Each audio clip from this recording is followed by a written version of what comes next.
The first light of You morning knew this crept was over the coming. rooftops of I don't want any Ridgewood, trouble. Montana like a Too slow late for that. confession. It came through the gaps between old brick buildings stretching long, golden fingers across cracked sidewalks and rusted mailboxes. The air was sharp with the bite of early autumn, the kind of cold that reminded you winter was already sharpening its teeth somewhere just beyond the mountains. And on the corner of Maple Street and Fifth, wedged between a barber shop that had not changed its prices since 1987 and a hardware store that still kept a bell above the door, sat a diner. The Maple Street Diner was not the kind of place that ended up in travel magazines or food blogs. It did not serve avocado toast or pour coffee into mugs shaped like animals.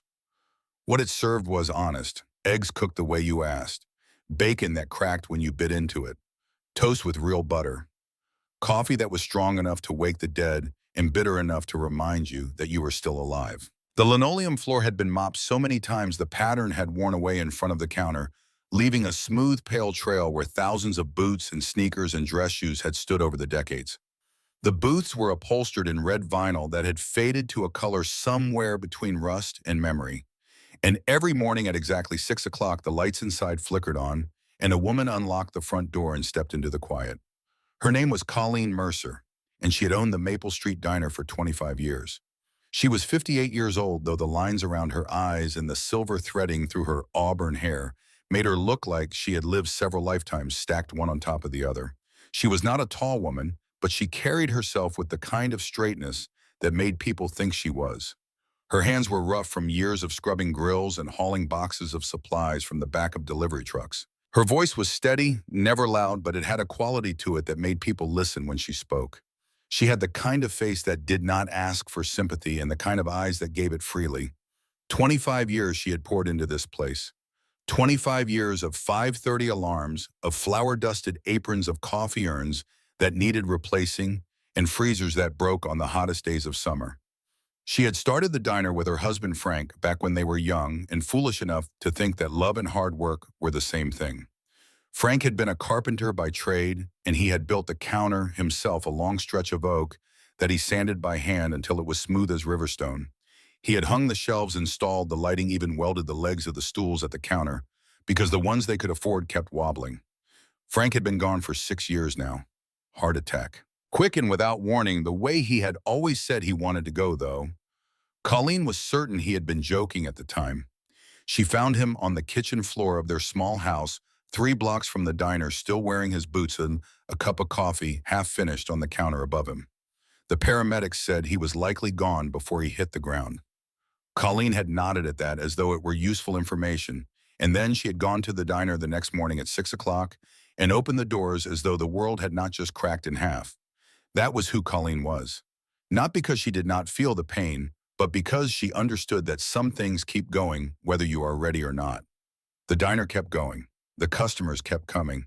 And Colleen kept pouring coffee because that was what she knew how to do, and because the alternative was to sit in an empty house and listen to the silence where Frank's voice used to be. She had no children of her own. She and Frank had tried for years, but it never happened. And eventually they stopped talking about it the way you stop mentioning a room in your house that you have locked and decided never to enter again. But Colleen had never been the kind of woman who needed a bloodline to build a family. Her family was the diner. Her family was the regulars who came in every morning and sat in the same seats and ordered the same meals and told her the same stories she had heard 100 times before. She knew their names, their birthdays, their grandchildren, their surgeries, their griefs. She remembered who took cream and who took sugar and who needed decaf but refused to admit it. And of all the regulars who walked through the door of the Maple Street Diner, none was more faithful than the old man who arrived every morning at exactly 8:15. His name was Emmett Hollis, and he was 81 years old. He came through the door the same way every day, slow but deliberate, his left hand gripping the handle of a wooden cane that had been carved by someone who cared about the work. His right hand would push the door open with a firmness that surprised people who only saw his age and not the man beneath it. He wore flannel shirts, always buttoned to the second from top button, tucked into dark trousers, held up by suspenders, that he had owned longer than most of the other customers had been alive. His boots were heavy and well-worn, the kind of boots that had walked through mud and snow and gravel and come out the other side still holding together. His face was weathered the way good leather is weathered, creased and sun-darkened, with deep lines that ran from the corners of his eyes to his jaw like riverbeds, carved by decades of wind and worry and laughter. But it was his eyes that told you who he really was. They were pale blue, almost gray, and they held a steadiness that had nothing to do with stubbornness and everything to do with having once stood in a place where fear was the only rational response and choosing to stand anyway. Emmett Hollis was a veteran of the Korean War. He had enlisted as a young man during the Korean War, shipping out before he was old enough to understand what war truly meant, and coming home with a piece of shrapnel in his left thigh, that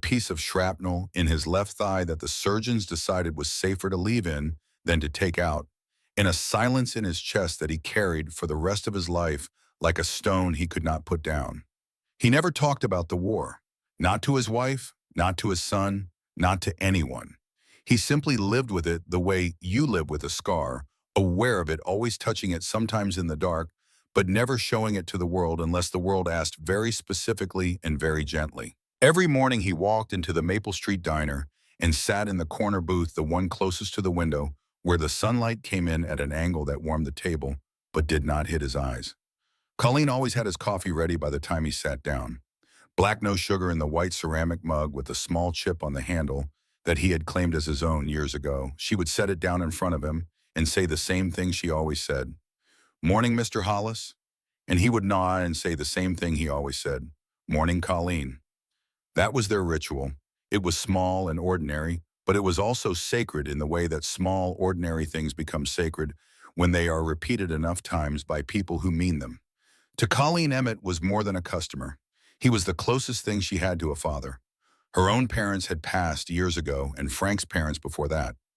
Emmett had filled that space without either of them ever naming it. He was the man she called when the furnace broke, and she did not know which valve to turn.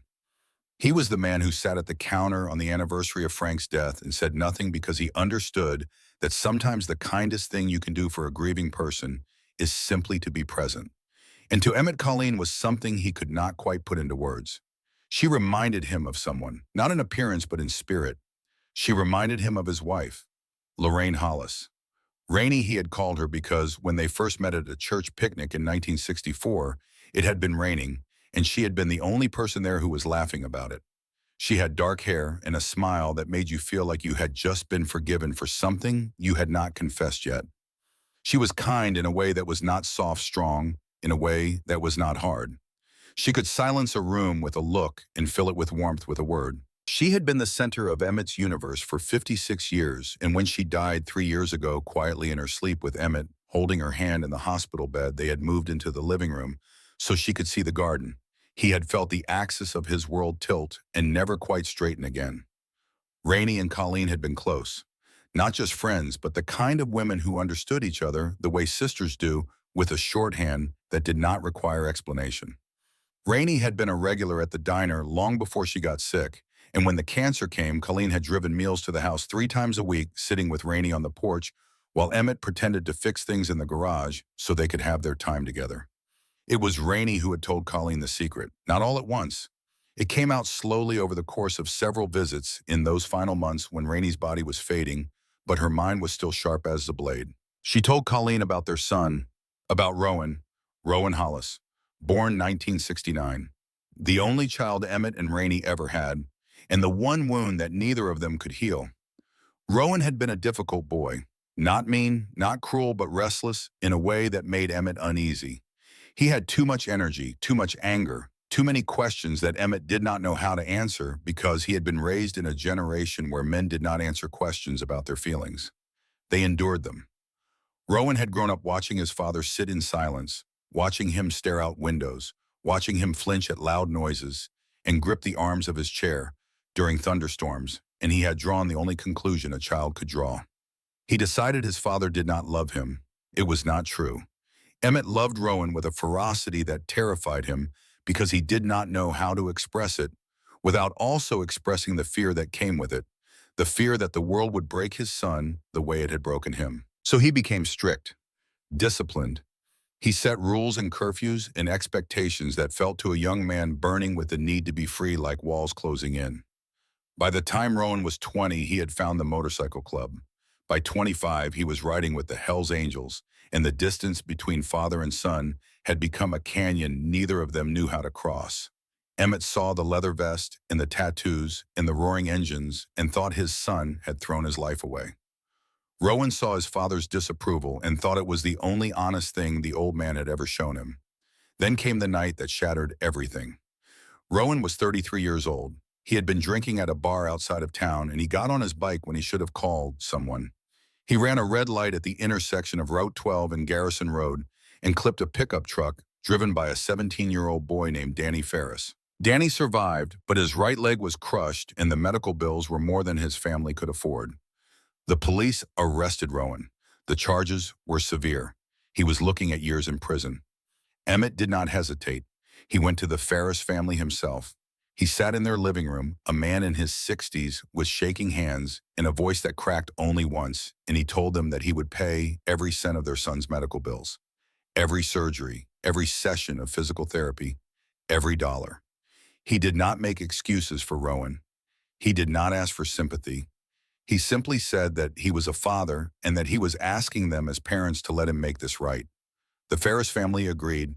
The charges were reduced, then dropped as part of a civil settlement. Rowan walked free. But the cost was everything Emmett had, his pension, his savings, the small inheritance Rainey's mother had left them, all of it gone. Emmett never told Rowan what he had done. He never told him about the money, about the meetings with the Ferris family, about the months of payments that stretched on long after Rowan had left town. What Emmett told Rowan, in the only way he knew how, was that he needed to change, that the motorcycle club was destroying him, that if he kept down this road, it would end in a place no father wanted to see his son go. Rowan heard what he always heard: judgment, disapproval, shame. They argued. It was the worst fight they ever had. Words were said that could not be taken back, the kind of words that burn through the air and leave scars on the silence that follows. Rowan packed a bag that night and rode out of Ridgewood on his Harley, and he did not come back. That was 22 years ago. Emmett never spoke of it. Not to the neighbors, not to his friends at the VFW, not even to Rainey in the years that followed, though she knew. Of course she knew. She was his wife. She could read the grief on his face the way you read weather on the horizon. She watched him write letters at the kitchen table late at night, letters addressed to post office boxes and motorcycle clubhouses, and forwarding addresses that changed every few months. He wrote hundreds of them over the years, each one beginning the same way and ending the same way. He never sent a single one. Rainey told Colleen all of this in the final weeks. She told her about the money, about the sacrifice, about the letters. And then she asked Colleen to do something that Colleen had carried with her ever since. If anything ever happens to Emmett, Rainey said, her voice thin but certain, you find Rowan, you tell him the truth, because Emmett never will.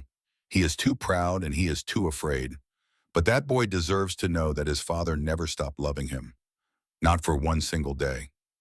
Colleen had promised. And for 3 years, she had kept that promise tucked away like a letter of her own, waiting for the moment when it would need to be opened. She did not know that the moment was coming that very morning. It was a Tuesday.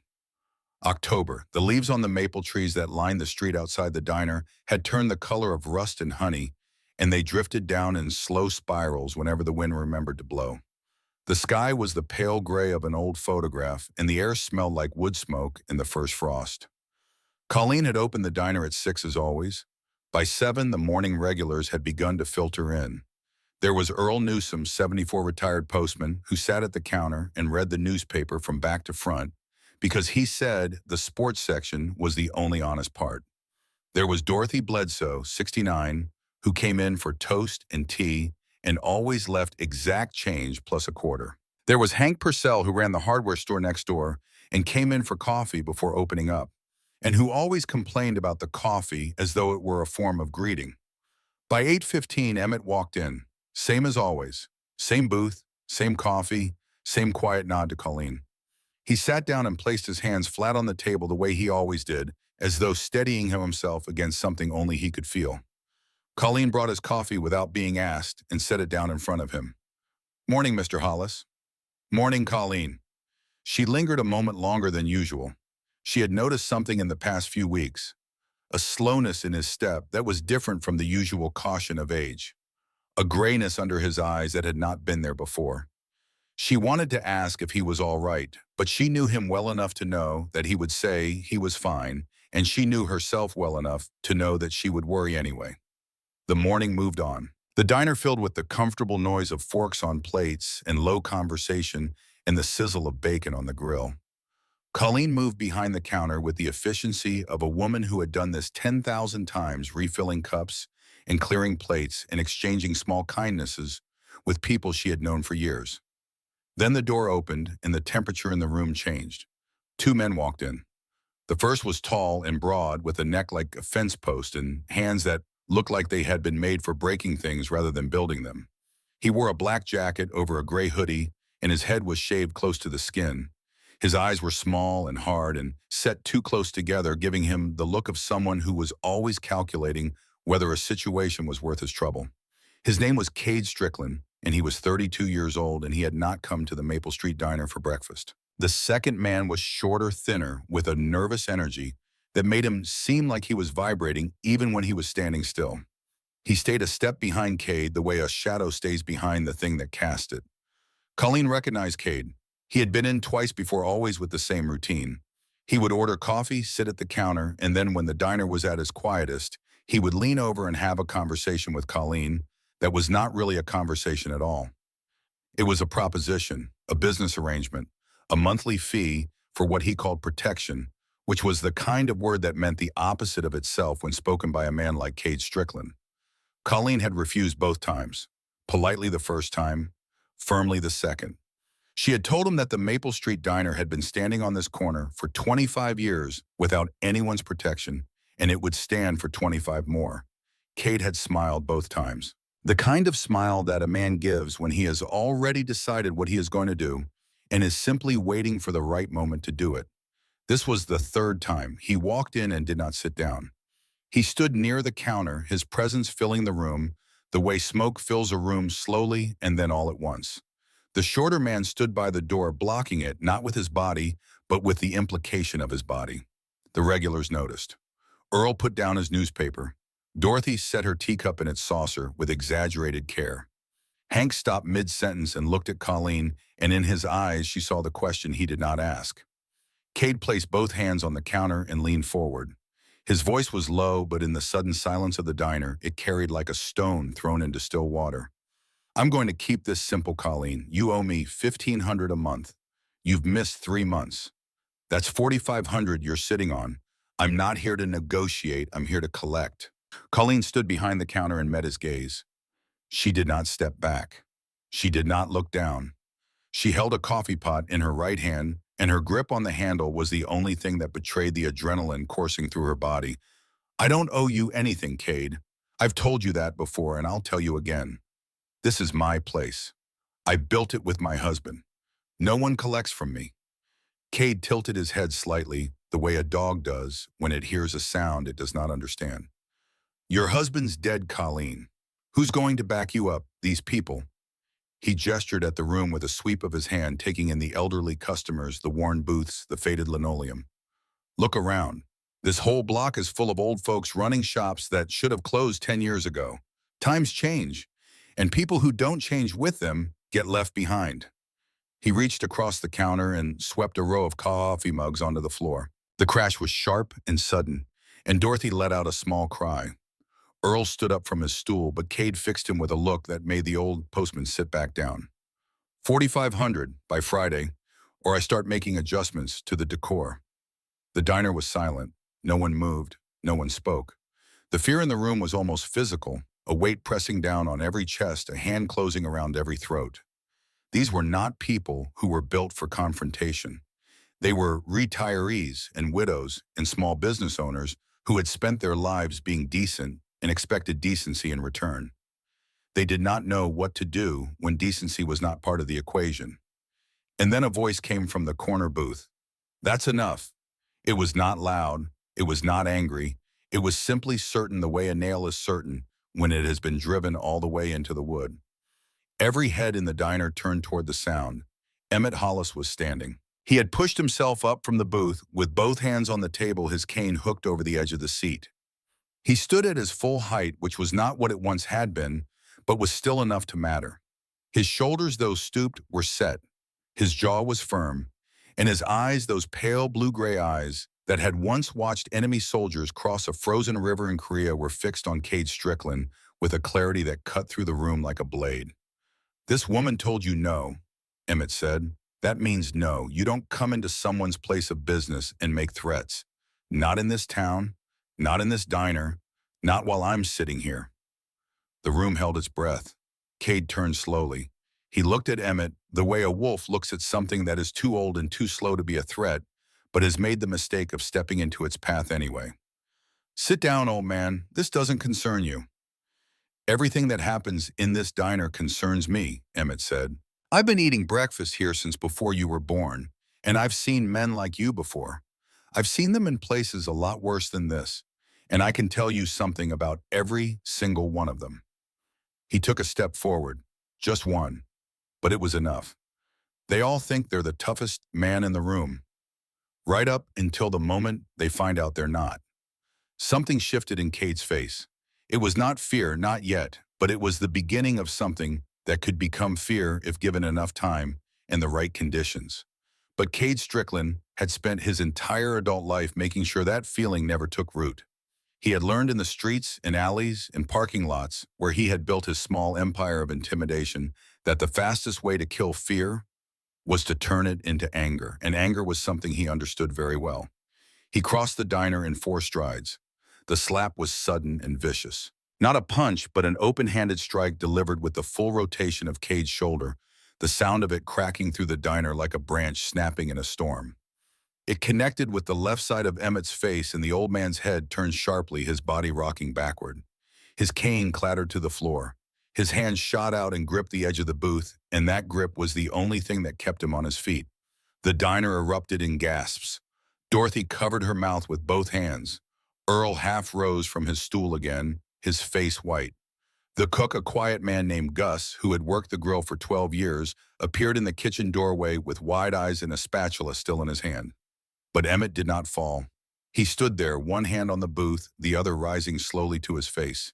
His cheek was already reddening, the print of Cade's hand emerging like a brand.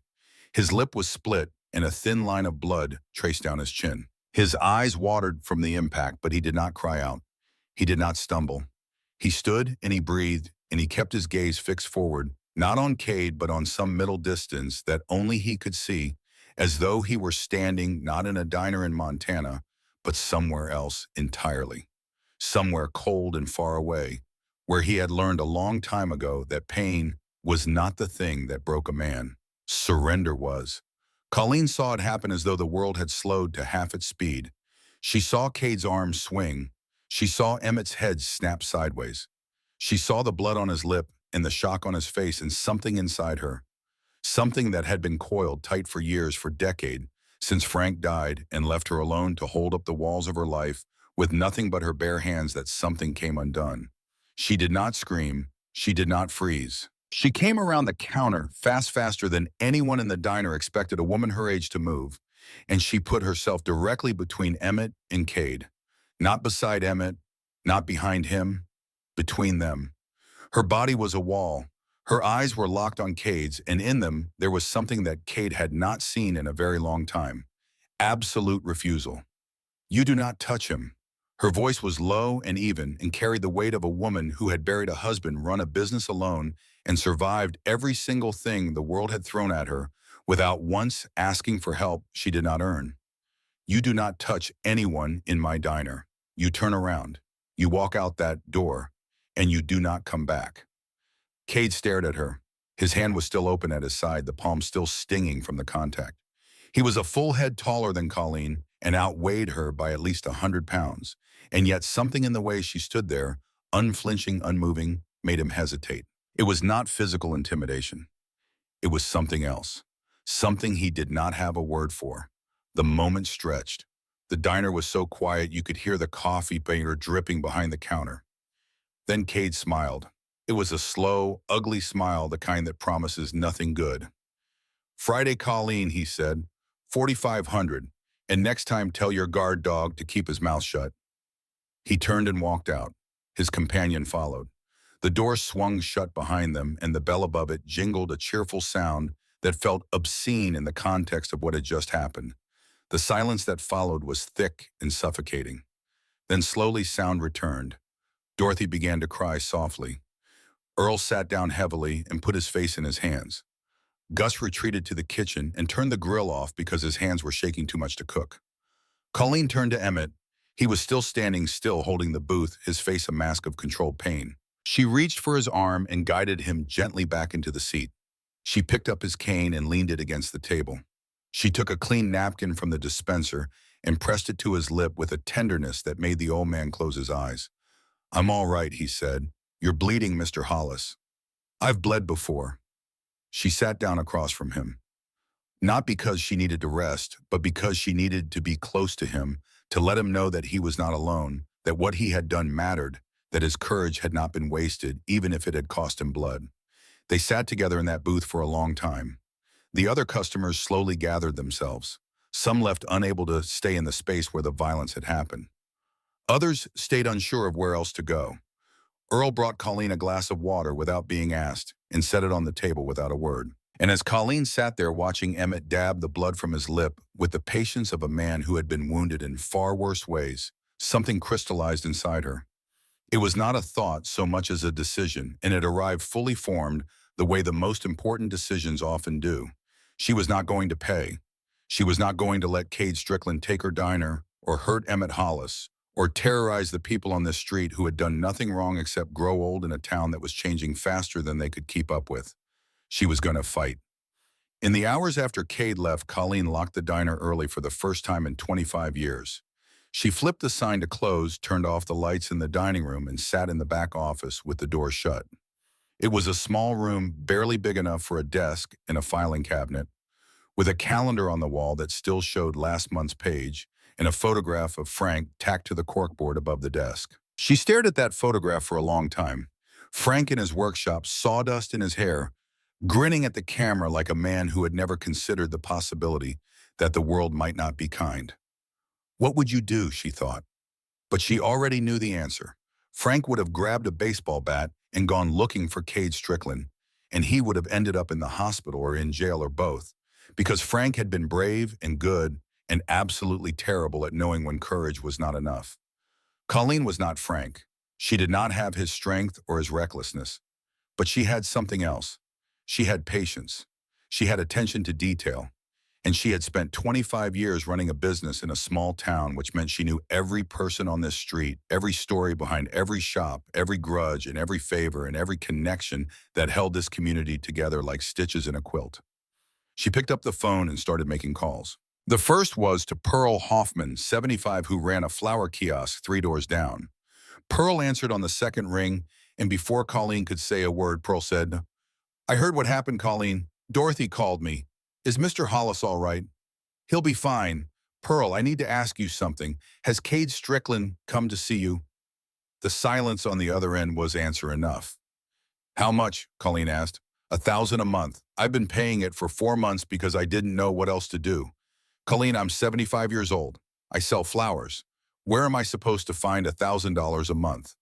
Colleen called 6 more people that afternoon. Every call was the same, and every call broke her heart a little more.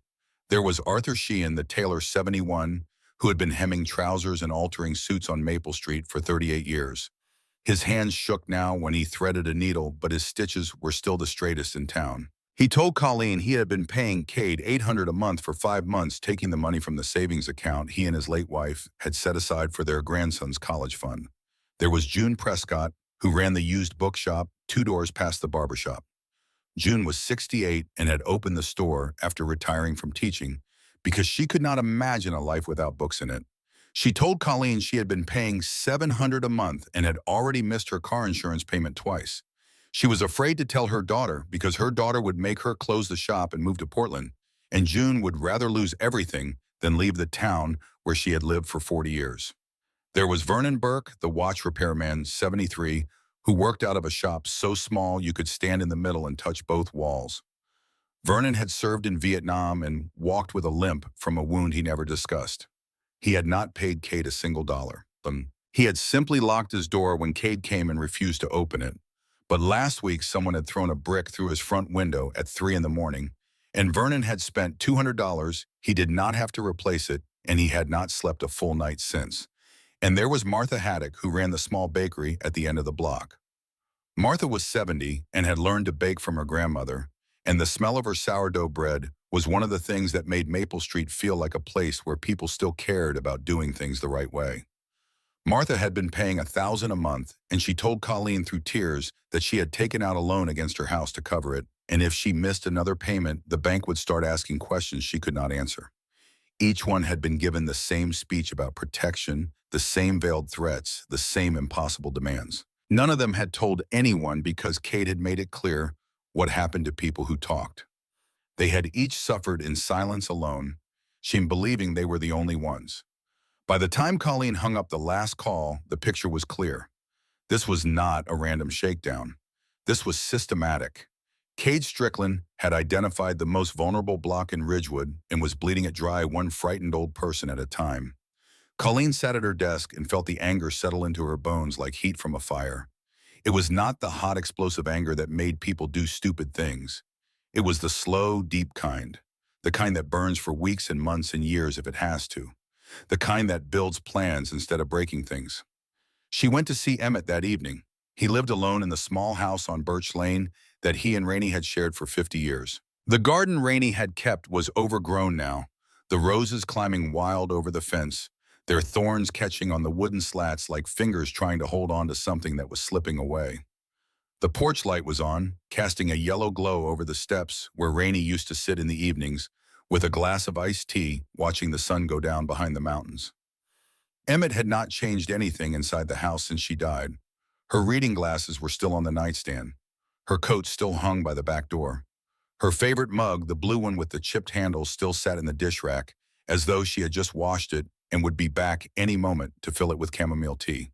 This was how Emmett mourned, not by letting go, but by holding on to every small thing, every trace of the woman who had made his life bearable in the years after the war, when the nightmares came and the silence inside him threatened to swallow everything whole. Rainey had been his anchor. Without her, he drifted, and the diner was the only place that still felt like solid ground. He answered the door with a bruise blooming purple across his left cheek and a cup of tea in his hand. He did not seem surprised to see her. There was a weariness in his face that went deeper than the bruise, deeper than the split lip that had scabbed over during the afternoon. It was the weariness of a man who had spent a lifetime standing up when the world told him to sit down and who was beginning to wonder how many more times he could do it. "You're going to fight them," he said. It was not a question. "Yes." He nodded and stepped aside to let her in. They sat at the kitchen table, the same table where Emmett had written hundreds of letters to a son who never received them. Colleen told him what she had learned, about Pearl, about the tailor and the bookshop and the bakery, about the scope of what Cade Strickland was doing. Emmett listened without interrupting. When she finished, he was quiet for a long time. Then he said something that Colleen would carry with her through every difficult moment that was about to come.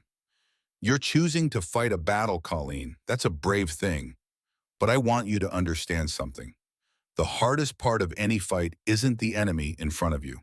It's the moment when the people beside you start to walk away. When you look to your left and your right and there's no one there, that's when you find out what you're really made of." Colleen met his gaze. "Did that happen to you in Korea?" Emmett touched the bruise on his cheek gently, as though testing whether it was real. "It happens in every war," he said.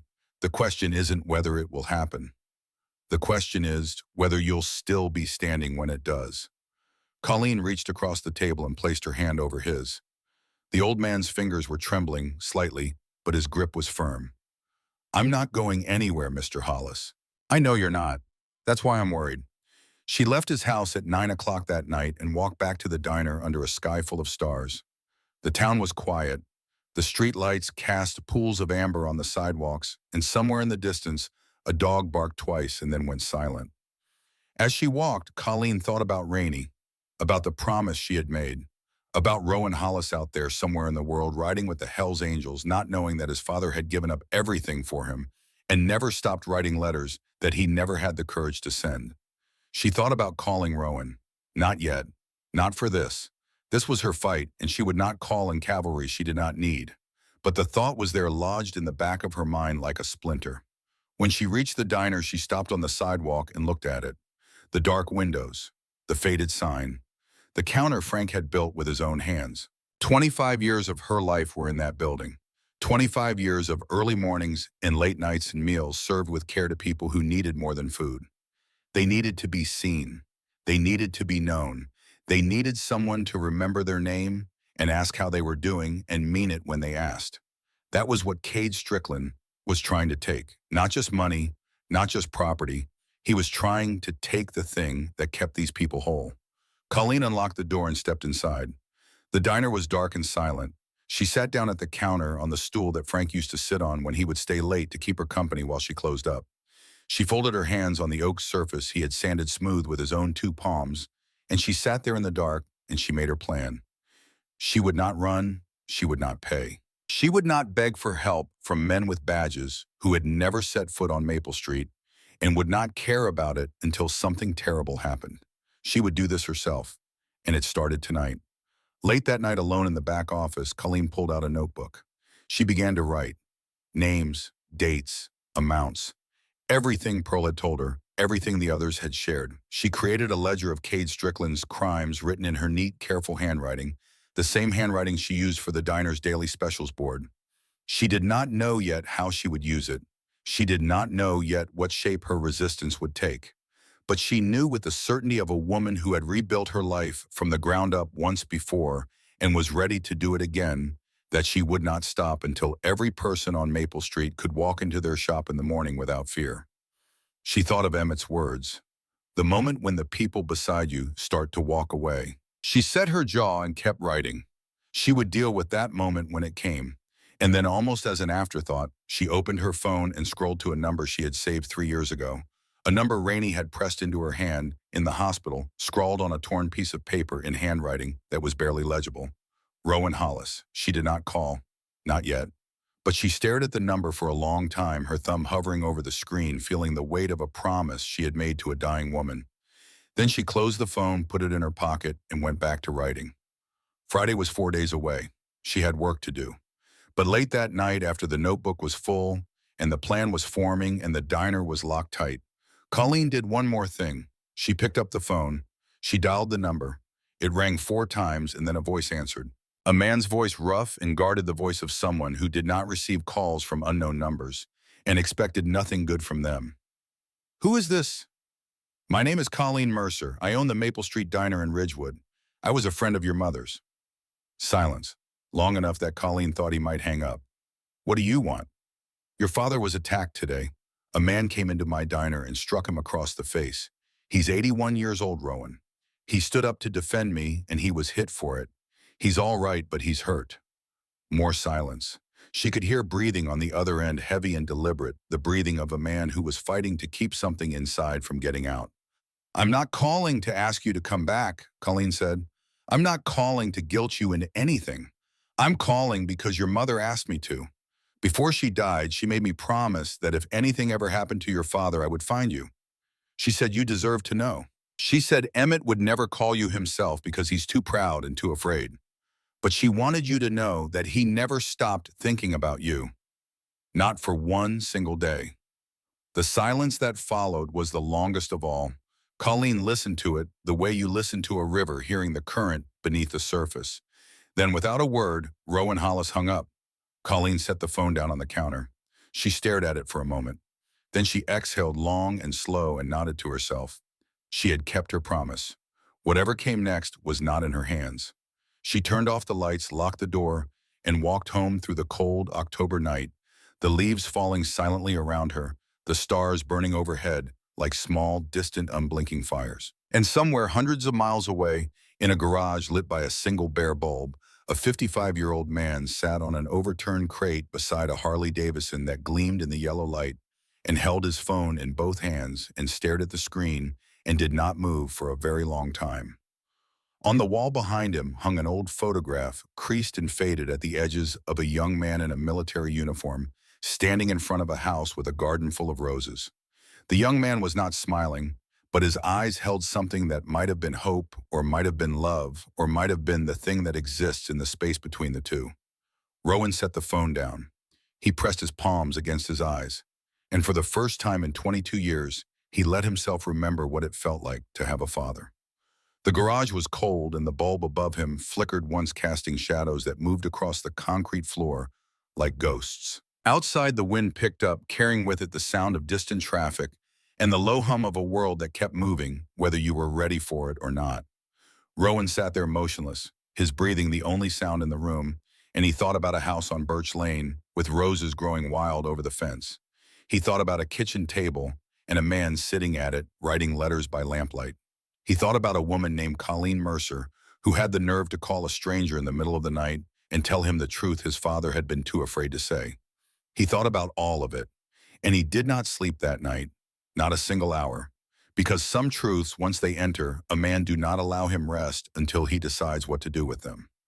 The next morning, Colleen opened the diner at 6 o'clock, same as always. She had slept for 3 hours, maybe less, her mind turning over plans and possibilities, the way a river turns over stones, wearing them smooth, but never quite letting them settle. She had dark circles under her eyes and a stiffness in her shoulders that no amount of coffee would fix, but she moved through the kitchen with the same steady rhythm she always had, cracking eggs, lighting the grill, setting out the salt and pepper shakers on every table, as though the world had not tilted on its axis the day before. By 7, the regulars began to arrive. But the diner was different this morning, and everyone could feel it. The conversations were quieter. People glanced at the door more often. Dorothy Bledsoe came in and sat in her usual spot, but she did not order toast. She ordered coffee and held the cup with both hands and stared at the surface of it as though reading something written in the steam. Earl Newsom came in and did not open his newspaper. He sat at the counter and watched the door with the expression of a man who had fought in no wars but understood, in the way civilians sometimes do, that danger had arrived in his world and was not finished yet. Emmett arrived at 8:15. He walked through the door with the same deliberate pace, the same firm grip on his cane, the same quiet dignity that had defined him for as long as anyone in the room had known him. But the bruise on his cheek was darker now, a deep purple black that spread from his cheekbone to his jaw, and the split on his lip had scabbed into a thin dark line that pulled when he spoke. He sat in his booth, and Colleen brought his coffee, and their exchange was the same as it had always been. "Morning, Mr. Hollis." "Morning, Colleen." But this time she did not walk away. She set the coffee down and slid into the booth across from him, something she rarely did during the morning rush. Emmett looked at her over the rim of his cup, and in his eyes she saw something she had not expected. Not fear, not pain, curiosity. The old man could read her the way he read the weather, and he could see that something in her had changed overnight. "I made calls last night," she said quietly. "Every shop on this block. Pearl, Arthur Sheehan, June Prescott, Vernon Burke, Martha Haddock. Every single one of them, Mr. Hollis. Cade Strickland has been squeezing them all. Some of them for months." Emmett set his cup down slowly. "How bad?" "Bad. Martha took out a loan against her house. Arthur's been pulling from his grandson's college fund. Vernon had a brick through his window for refusing to pay.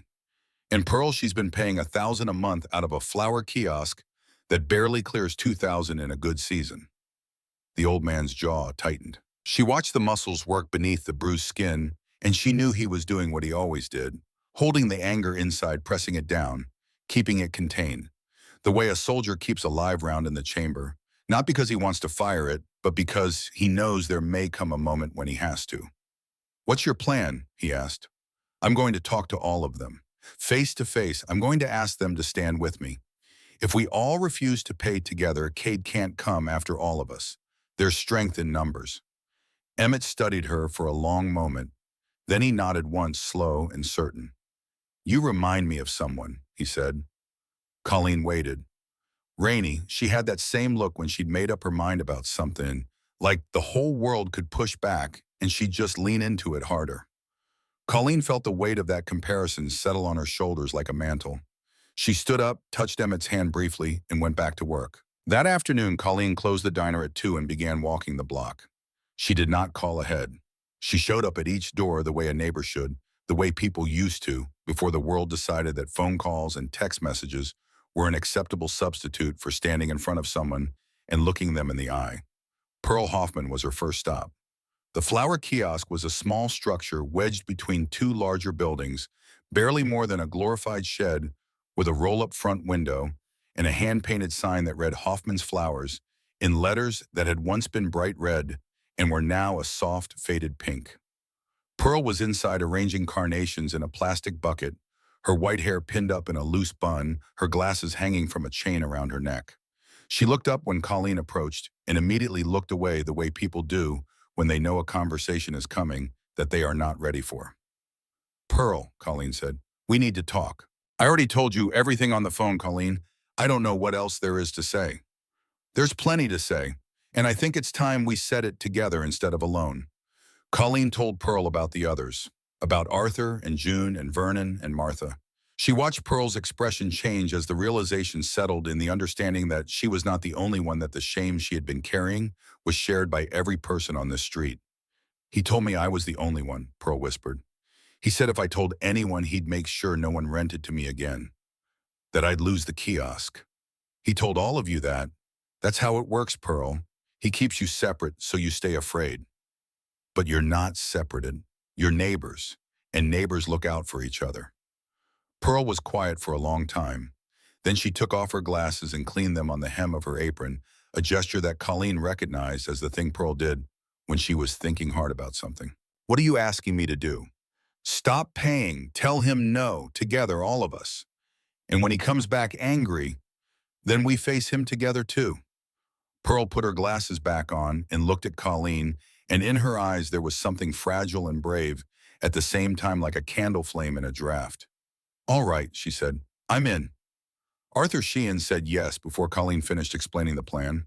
He was standing at his pressing table, a steam iron in one hand, and he set it down with a deliberateness that made Colleen understand he had been waiting for someone to ask him to fight. He was a quiet man, Arthur, the kind who measured his words the same way he measured fabric, precisely and without waste. But when he spoke, his voice carried the iron certainty of a man who had spent his life making things that held together. I was in the Navy, he said, 40 years ago. I've been taking orders from worse men than Cade Strickland, and I've been ignoring most of them. Count me in. June Prescott was harder. She sat behind the counter of her bookshop, surrounded by towers of paperbacks that leaned against each other like tired old friends, and she listened to Colleen with her hands folded in her lap and her lips pressed into a thin line.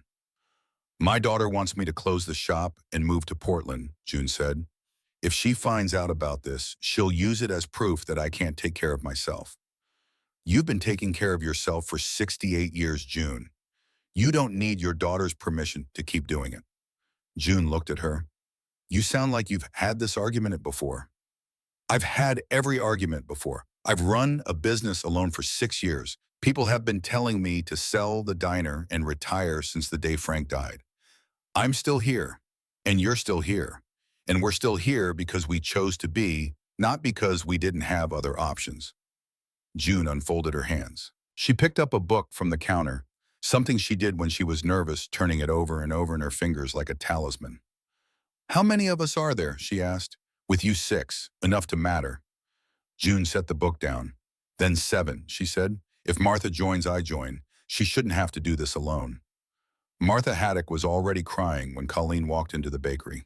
The smell of fresh bread filled the small space, warm and golden, and Martha stood behind the counter, with flour on her hands and tears tracking down her cheeks, and Colleen knew immediately that something had happened. He came back, Martha said, this morning. He said he knows I talked to someone. He said the price just went up, $1,500 a month starting now. Colleen felt the anger flare in her chest, hot and sharp.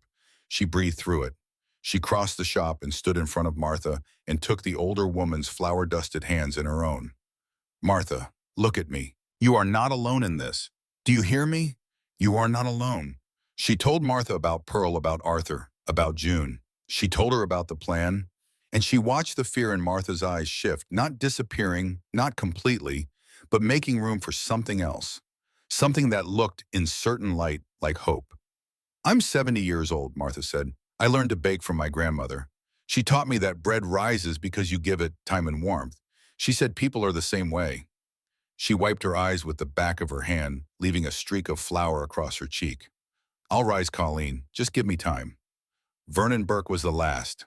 He met Colleen at his door, which he opened exactly 4 inches, enough to see who was there, but not enough to let them in.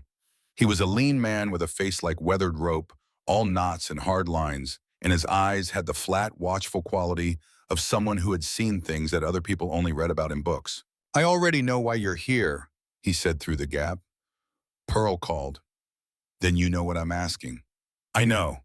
And I'll tell you what I told that punk when he came to my shop. I don't pay protection to anyone. I didn't pay it in Saigon, and I'm not paying it in Montana." "That's not what I'm asking, Vernon. I'm asking if you'll stand with us, together. Not just holding your own door shut, but standing with the rest of us when we hold ours open." Vernon was quiet. Then the door opened another 4 inches. "You've got nerve, Colleen. I'll give you that." "I've got neighbors. That's better than nerve." He almost smiled. Almost. "Tuesday night, your diner. I'll be there." By the end of that day, Colleen had 7 commitments. 7 people. 7 small business owners, all over 60, all of them scared, all of them angry, all of them ready to stand together for the first time since Cade Strickland had walked onto Maple Street and decided that old people were easy targets. That Tuesday night, they gathered in the Maple Street diner after hours. Colleen had pushed 4 tables together in the center of the dining room and set out coffee and pie because she understood that people think more clearly when they are fed and that courage comes easier when there is pie involved. She had baked the pie herself that afternoon, apple using the recipe Frank's mother had left her, the one written on a card so old the ink had faded to the color of tea. It was a small thing, the pie, but Colleen believed in small things. She believed that kindness lived in details, and that the difference between a meeting and a gathering was whether someone had bothered to set the table. Emmett sat at the head of the table not because anyone asked him to, but because no one questioned it. He was the oldest among them, the most tested, and his presence gave the room a gravity that kept the conversation from spinning into panic. The bruise on his face was turning yellow at the edges, now healing in the slow way that old bodies heal, taking their time. Not because they are weak, but because they have learned that rushing leads to mistakes. Pearl sat to his right, her hands wrapped around a coffee cup, her white hair catching the light from the overhead lamp. Arthur sat across from her, his back straight, his expression the same one he wore when measuring a difficult cut of fabric, focused and precise. Vernon had taken the seat nearest the door, which Colleen suspected was not accidental. June sat between Pearl and Martha, the 3 women forming a small cluster of solidarity that reminded Colleen of the way birds perch together on a wire close enough to feel each other's warmth. Colleen laid out what she knew, the amounts, the threats, the pattern. She explained that Cade Strickland was running a systematic operation targeting vulnerable business owners, and that his power depended entirely on keeping them isolated and afraid. "If one of us says no, he punishes that one person," she said. "But if all of us say no at the same time, he has a problem. He can't burn down every shop on the block. He can't threaten all of us at once. His whole game only works if we're scared and separated. So we stop being scared and we stop being separated."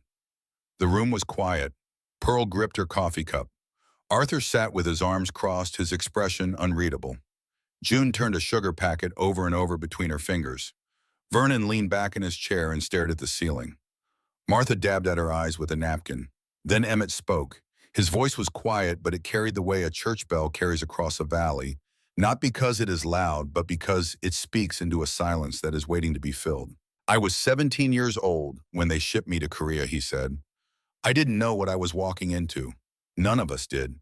But I learned something over there that I've carried every day since. The enemy doesn't need to beat you. He just needs you to believe he already has." He looked around the table, meeting each pair of eyes in turn.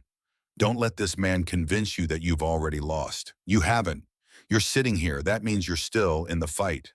The meeting lasted 2 hours. By the end of it, they had a plan. Starting that week, every business on the block would refuse to pay. They would document everything, every visit from Cade, every threat, every act of intimidation. Colleen would coordinate. She would keep the records. And if Cade escalated, they would go to the authorities together, not as one frightened voice, but as a chorus. They shook hands as they left, and there was something in those handshakes that had not been there before. A firmness, a belonging, the sense that they were no longer 7 separate people carrying 7 separate burdens, but something larger, something that had edges and weight and the stubborn refusal to break. Colleen stood at the door and watched them go one by one into the dark October night. Emmett was the last to leave. He paused at the threshold and turned to her. You did a good thing tonight, Colleen. We'll see if it holds. It'll hold, because you'll hold it. He touched the brim of an imaginary hat, a gesture from a time when men still did such things, and walked out into the cold. 3 days passed, then Cade Strickland came back. He did not come to the diner first. He came to Pearl's flower kiosk at 7 in the morning before the block was awake, and he did what men like him always do when they feel their control slipping. He made an example. Colleen heard about it from Hank Purcell, the hardware store owner, who had been opening his shop when he saw the smoke. By the time she ran the 3 blocks to Pearl's kiosk, the fire department was already there, and Pearl was standing on the sidewalk in her bathrobe and slippers watching 20 years of her life burn. The kiosk was destroyed. Not completely, the frame still stood, blackened and skeletal, against the morning sky, but the flowers were gone, every last one of them. The carnations Pearl arranged every morning with the patience of a woman who believed that beauty was a form of resistance. The roses she kept in the refrigerated case for weddings and funerals, and the quiet anniversaries that people celebrated not because they had to, but because they wanted to remember what love looked like.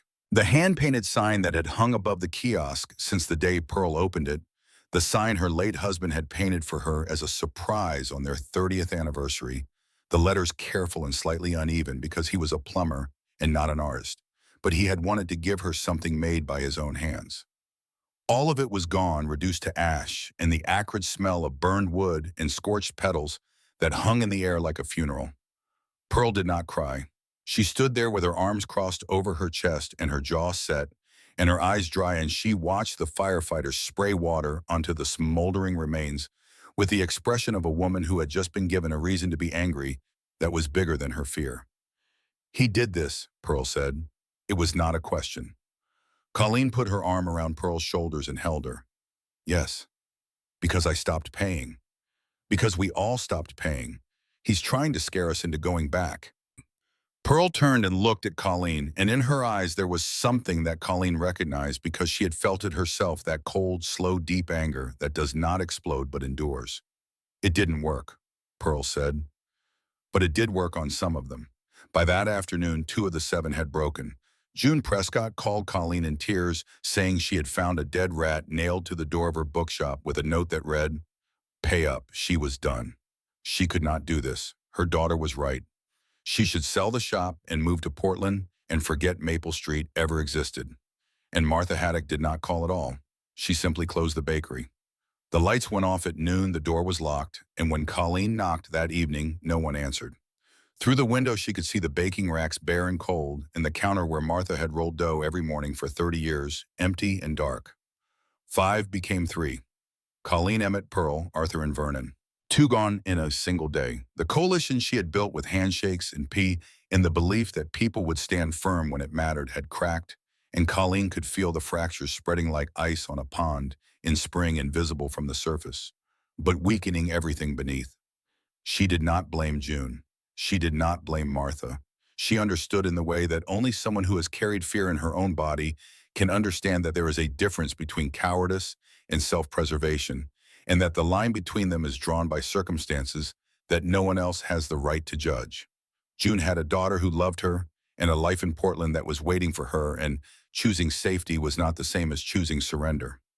Martha had a house with a mortgage and a bakery that was her grandmother's legacy, and sometimes the bravest thing a person can do is admit that the cost of fighting has exceeded what they can afford to pay. But understanding did not make it hurt less.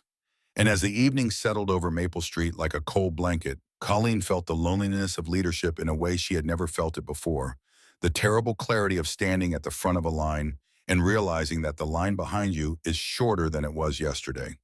That night, Colleen sat in the back office of the diner and stared at the wall, and for the first time since this had begun, she felt the weight of it pressing down on her with a force that made it hard to breathe. She had asked these people to fight. She had stood in their shops and their kitchens and looked them in the eye and told them they were not alone. And now Pearl's kiosk was ashes, and June was leaving, and Martha had locked her door, and the silence of the block was heavier than it had ever been. She thought of Emmett's words. The hardest part of any fight isn't the enemy in front of you. It's the moment when the people beside you start to walk away. This was that moment. She picked up the phone and called Emmett. It was late past 9 and she knew he went to bed early, but he answered on the second ring as though he had been expecting the call. June and Martha are out, she said. Pearl's kiosk is gone. Silence on the line. Then Emmett's voice steady as bedrock. And you? I'm still here. Then it's not over. She told him about the doubt creeping in, about the guilt of having led people into a fight that was costing them more than she had promised. Emmett listened the way he always listened, completely without interruption, letting her words find their own gravity. When she finished, he said, in Korea there was a hill, Hill 281. We were ordered to hold it, 37 of us at the start. By the second night there were 11. The others weren't cowards. They were just men who had reached the limit of what they could endure. There's no shame in that. But the 11 who stayed, we held that hill. Not because we were braver, because we decided that the hill mattered more than our fear. I'm not a soldier, Mr. Hollis. No, you're something harder. You're a civilian who chose to fight anyway. Soldiers have orders. You have nothing but your own conscience. That takes more courage than anything I ever did in uniform. Colleen closed her eyes. She pressed the phone against her ear and let his words settle into her. Thank you, she said. Don't thank me. Just hold the hill. The next morning, Colleen changed her strategy. She understood now that Cade Strickland could not be beaten by solidarity alone, because solidarity crumbles when people are afraid, and fear was the one currency Cade had in unlimited supply. She needed something stronger. She needed evidence. Not the ledger in her notebook, not the whispered confessions of frightened shopkeepers, but hard, undeniable proof that could not be scared into silence. She went to the hardware store and bought a small digital camera, the kind designed for home security, no bigger than a matchbox. That night after closing, she mounted it above the front door of the diner, angled to capture the sidewalk and the entrance. She tested it 3 times, reviewing the footage on her laptop in the back office, until she was satisfied with the angle and the clarity. Then she went to see Vernon Burke. Vernon listened to her plan without expression. When she finished, he walked to the back of his shop and returned with a shoebox. Inside were 4 more cameras, small and wireless, the kind that could be hidden in a flower pot or behind a stack of books. I bought these after the brick, he said. Never installed them. Figured it was too late. It's not too late. Can you help me set them up? Vernon looked at her for a long time, his weathered face giving away nothing. Then he reached for his jacket. Show me where. Over the next 2 nights, Colleen and Vernon installed cameras at 5 locations along Maple Street. The diner, Vernon's shop, the remains of Pearl's kiosk, Arthur's tailor shop, and the bakery where Martha had locked the door but had not yet surrendered the keys to the landlord. They worked after midnight, moving through the block in the darkness, Vernon's military training making him nearly invisible as he positioned cameras in places where no one would think to look. Colleen also began keeping a detailed log. Every time Cade or his men appeared on the block, she wrote down the date, the time, the location, and exactly what was said or done. She asked Arthur and Pearl and Vernon to do the same. She bought a fireproof lockbox from the hardware store and kept copies of everything inside it stored in the basement of the diner beneath a shelf of canned tomatoes. And then she took one more step. One that Emmett had made possible. Emmett had served in Korea with a man named Douglas Whitmore. Doug had come home from the war and put himself through law school on the GI Bill, and he had spent 30 years as a prosecutor before retiring to a small ranch outside of Billings. He was 79 years old, sharp as a tack, and bored out of his mind. When Emmett called him and explained the situation, Doug Whitmore drove to Ridgewood the next day. He sat in the diner's back office with Colleen for 3 hours, reviewing the notebook, the camera footage, the log entries. When he was finished, he leaned back in his chair and removed his reading glasses and pinched the bridge of his nose. You've got enough here to interest the state attorney general's office, he said. This isn't a small-time shakedown. This is organized extortion targeting elderly business owners. That's a hate crime enhancement in Montana, depending on how the prosecutor wants to frame it. You file this right, and Mr. Strickland won't just be facing local charges. He'll be looking at state-level prosecution. How long would that take? Colleen asked. Weeks, maybe months to build a full case. But the filing alone would put pressure on him. And if you've got multiple victims willing to make statements, that's a pattern. Patterns are what prosecutors love. Colleen nodded. She did not have months. She had days. Cade's new deadline was approaching, and she knew he would escalate again. But the cameras were running, the evidence was building, and for the first time since this began, she had something that Cade Strickland did not know about. She had a paper trail, and paper trails do not burn as easily as flower kiosks. That evening after Doug Whitmore left, Colleen sat alone in the diner. The sun had set and the streetlights outside cast long, amber shadows through the windows. She was tired in a way that sleep would not fix, the kind of tired that lives in the muscles and the bones and the spaces behind the eyes where worry takes root. She thought about what she had built over the past week, a coalition that had already lost 2 members, a network of cameras that might or might not capture anything useful, a legal strategy that would take longer than she had, and a ledger of crimes committed against people who had done nothing wrong except be old and trusting in a world that punished both. Was it enough? She did not know. But she knew it was more than nothing, and more than nothing was the difference between surrender and survival. Then her phone rang. It was not a number she recognized. She answered it with the caution of a woman who had learned to be careful about who she spoke to after dark. Colleen Mercer. The voice was low and gruff, the kind of voice shaped by years of shouting over engine noise and wind. This is she. My name is Briggs.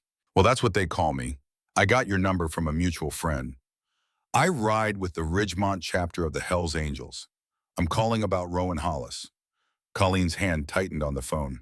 What about him? He hasn't been right since you called. He won't talk about it, but he hasn't slept, and he's been staring at that photograph on his wall like he's trying to burn a hole through it, the one of his old man in the uniform. I've seen Rowan face down things that would make most men run.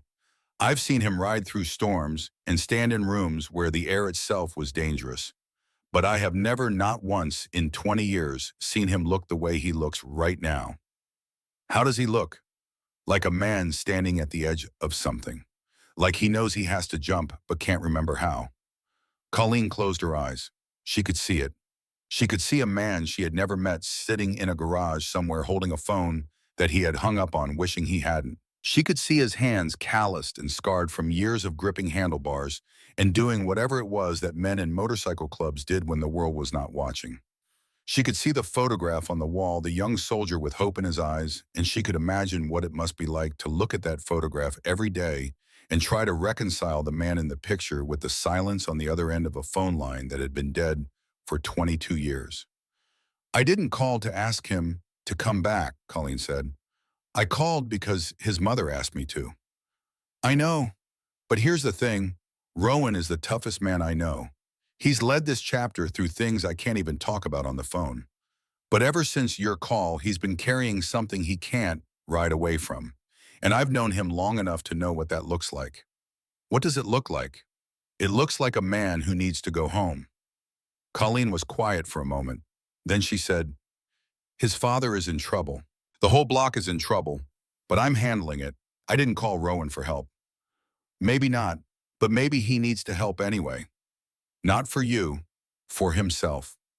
The call ended. Colleen sat in the dark diner and held the phone against her chest and breathed.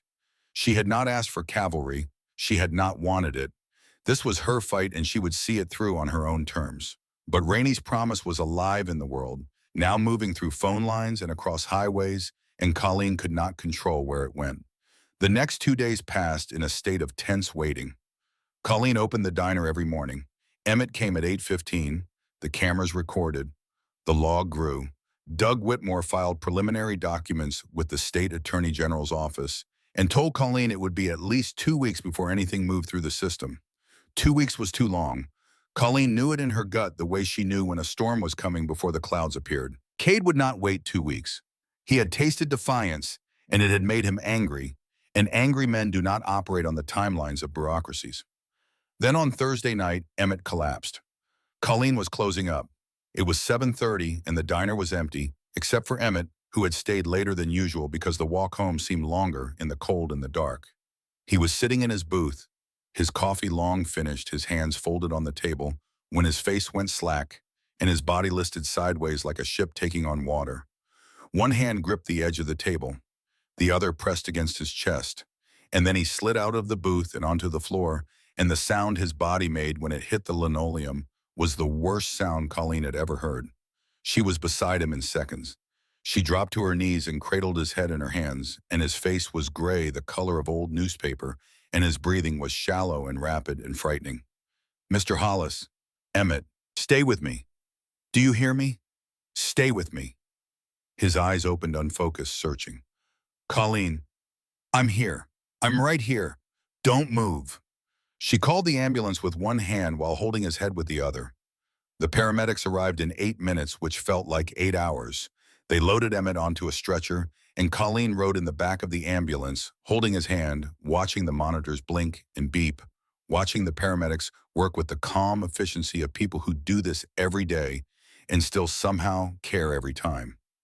At the hospital, the doctor told her it was his heart. Not a heart attack, not yet, but a warning. A serious one. His blood pressure was dangerously high, his rhythm irregular. He needed rest. He needed medication. He needed to avoid stress. Colleen almost laughed at that last one. Avoid stress. The man had been slapped across the face by a thug, had watched his neighbors terrorized, had spent 22 years carrying the weight of a son who thought his father didn't love him. He had survived Korea and buried his wife and written letters to a ghost and woken up every morning in an empty house and walked to a diner where he pretended that coffee and routine were enough to hold a life together. Avoid stress was not a medical recommendation. It was a cruel joke. She sat beside his bed in the small hospital room watching him sleep. The machines hummed quietly around him, tracing green lines across black screens, each peak and valley, a small proof that his heart was still beating, still fighting, still stubborn enough to keep going even when the body around it was wearing thin. His face relaxed in sleep, looked older than she had ever seen it, and also somehow younger. Without the tension and the discipline and the careful mask he wore every day, she could see the boy he must have been once before Korea, before the silence, before the letters he never sent. She could see the 17-year-old who had lied about his age to serve his country, who had walked into a war he did not understand, and come out the other side with shrapnel in his leg and a quietness in his soul that he had mistaken for strength when it was really just the scar tissue of survival. She reached into the pocket of his flannel shirt, which was folded on the chair beside the bed. She did not know what she was looking for, but she found it anyway. A small leather-bound notebook, barely larger than a deck of cards, held together with a rubber band that was frayed at the edges. She opened it and began to read. The pages were filled with Emmett's handwriting, small and neat and slanting slightly to the right, the handwriting of a man who had learned to write in a one-room schoolhouse and had never changed his style. Each page was a letter. Each letter began the same way. "Dear son," and each letter ended the same way. "I am proud of you. I have always been proud of you, and I am sorry that I never learned how to say it in a way you could hear. Your father." There were hundreds of them, years and years of unsent letters, each one a window into the heart of a man who could face enemy fire without flinching, but could not pick up a telephone and call his own child. Some were short, just a few lines. Some went on for pages. Some described the weather, the garden, what Rainey had cooked for dinner. Some described the ache of waking up in a house that felt too empty, the way every holiday reminded him of the chair that should not have been vacant. Some simply said, "I miss you," over and over, as though repetition might somehow carry the words across the distance that Emmett's pride had created and his fear had maintained. Colleen sat in the hospital room and read until her eyes blurred, and then she set the notebook down and pressed her hands against her face and breathed. She took out her phone. She opened the camera. She photographed every page carefully, one by one, making sure each letter was legible. It took her an hour. When she was done, she held the phone in her hands and stared at the screen, and she made a decision that she knew was not hers to make, but that she was going to make anyway because Rainey had asked her to, and because Emmett never would, and because some silences last so long that they become indistinguishable from death, and someone has to be the one to break them. She sent the photographs to Rowan Hollis. All of them. Every letter, every page. And beneath the last image, she typed a single message. "These are the letters your father wrote to you, every week for 22 years. He never sent them because he was too proud and too afraid. But he never stopped writing. And there is something else you need to know. When you had the accident with Danny Ferris, your father paid every cent of the medical bills. His pension, his savings, everything your mother's family left him. He gave it all away to keep you out of prison. He never told you because he didn't want you to feel like you owed him. He wanted you to be free, even if it meant losing you." She pressed send. Then she put the phone down and she sat beside Emmett's sleeping body and she waited. The next morning, Friday, Colleen left the hospital at dawn. Emmett was stable, sleeping, the monitors showing rhythms that the nurses said were encouraging.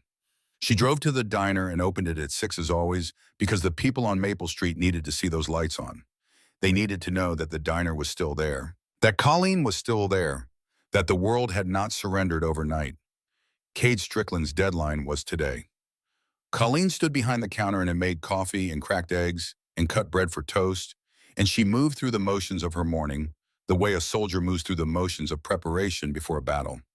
Not because the motions themselves will save you, but because they steady the hands and quiet the mind and remind you that you are still capable of doing ordinary things in extraordinary circumstances. By 9 o'clock, Emmett's booth was empty. It was the first morning in years that he had not been there at 8:15, and the absence was louder than any sound the diner had ever held. The regulars noticed. Earl Newsom looked at the empty booth and then at Colleen, and she shook her head once, a gesture that said, "He's alive, but nothing more." And Earl nodded and looked down at his coffee and did not ask another question. At 10 o'clock, Colleen went to the back office and checked the cameras. All 5 were recording. She reviewed the log, made sure the lockbox in the basement was secure, and called Doug Whitmore to confirm that the filing with the Attorney General's office was in process. "It's moving," Doug said. "Slowly, but it's moving. If Strickland does anything today, make sure the cameras catch it. The more documentation we have, the stronger the case." "He'll come today," Colleen said. "He gave me until Friday." "Then be ready. And Colleen, if it gets dangerous, you walk away. Evidence isn't worth your safety." "I built this diner with my husband's hands. I'm not walking away from it." She hung up and sat in the back office for a moment alone with the photograph of Frank and the hum of the refrigerator and the faint sounds of the diner beyond the door. She thought about Emmett in the hospital. She thought about Pearl and Arthur and Vernon, who had called that morning to say they were standing firm. She thought about June and Martha, who had walked away, and she did not blame them. She thought about Rowan Hollis somewhere out there reading letters from a father who loved him in the only language he knew. And she thought about Rainey. About that afternoon on the porch when the light was fading and Rainey's voice was thin but steady, and she had taken Colleen's hand and said, "Promise me." "I kept my promise, Rainey," Colleen whispered to the empty room. "Whatever happens now, I kept it." Then she stood up, straightened her apron, and walked back out to the counter. 48 hours. The cameras were rolling. The evidence was building. And somewhere on a highway cutting through the high plains of Montana, a convoy of 15 Harley-Davidsons was riding east toward Ridgewood, led by a man with gray in his beard and his father's letters burning in his phone, and a debt of 22 years that he was finally ready to pay. Colleen did not know they were coming. She stood behind her counter in her diner on her street, and she prepared to face whatever walked through that door next, alone if she had to, the way she always had. Friday came the way all reckonings come, quietly at first, then all at once. Colleen woke at 4:30 in the morning, an hour before her alarm, her body pulling her out of sleep the way it had on the morning Frank died, as though some part of her knew that today would demand everything she had and wanted to give her a head start. She lay in the dark for a few minutes, staring at the ceiling of the bedroom she had shared with Frank for 19 years, the ceiling he had replastered himself one summer weekend because the old plaster was cracking, and he did not want her waking up to the sight of something falling apart. That was Frank, always fixing things before they broke completely, always believing that the right amount of effort could hold anything together. She got up, she showered, she dressed in her usual clothes, a gray cotton shirt, dark jeans, her work boots, and the apron that she tied around her waist like armor. She drank a glass of water, standing at the kitchen sink, looking out the window at the street below, where the streetlights were still burning against the pre-dawn dark, and the leaves from the maples lay in wet piles along the curb like discarded pages from a book no one had finished reading. Then she drove to the diner. The drive was short, 3 blocks, but she drove it anyway because she had loaded the trunk of her car with copies of the evidence.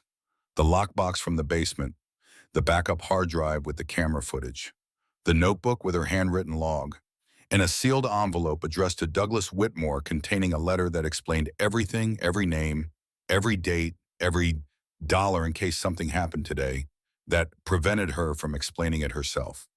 She was not being dramatic. She was being careful. There is a difference, and Colleen had learned it from Emmett, who had once told her that the men who survived Korea were not the bravest or the strongest. They were the ones who planned for the worst and then refused to let it happen. She arrived at the diner at 5:30. The block was dark and empty.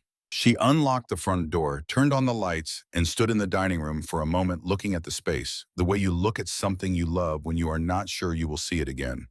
The counter Frank had built, the booths with their faded red vinyl, the coffee maker that gurgled and hissed like a living thing, the photographs on the wall behind the register, Frank and Colleen on the day they opened, both of them grinning like fools standing in front of a building that was theirs and would be theirs for as long as they had the strength to hold it. She started the coffee, she fired up the grill, she set out the salt and pepper shakers. And then she did something she had not done in years. She sat down at the counter on Frank's stool, and she closed her eyes and she allowed herself 1 minute of stillness before the day began. 1 minute to breathe.